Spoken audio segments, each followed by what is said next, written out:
बापू बापू मैं अपनी सारी गंदम आग लाया, अपनी सारी गंदम जल गई। कौन है बे?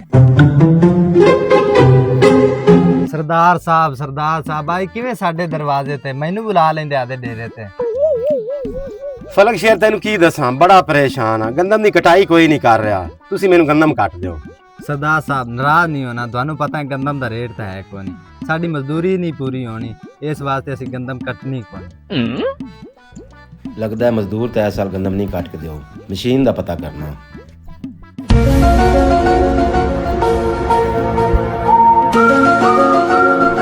छोटे थले आवी।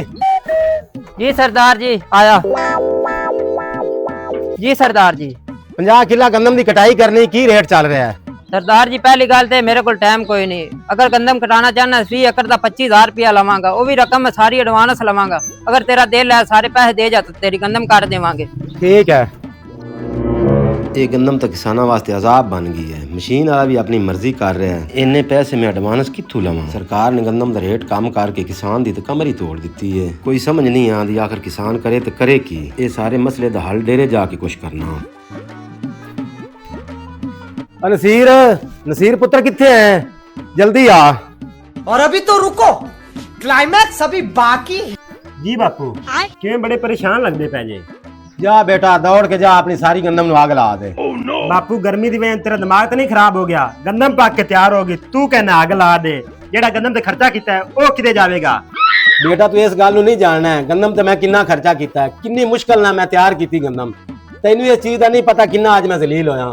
मजदूरां ले गया, उन्हें भी जवाब दिता है, उन्हें क्या रेट घट है, साडी मजदूरी नहीं पूरी हुंदी, असां गंदम नहीं काट के देनी। मैं मशीन वाले ले गया, उन्हें भी सारे पैसे एडवांस मंगे ने, 30 एकड़ का 25,000 रुपया उन्हें मंगया है। मैं कित्थों लवां इन्हें पैसे? 12-13 लाख रुपया कित्थों लवां? इनका हल एक ही है, जा गंदम नु आग ला दे, सारी गंदम नु आग ला दे जा। ठीक है बापू जे तू कहना तो मैं आग ला देना।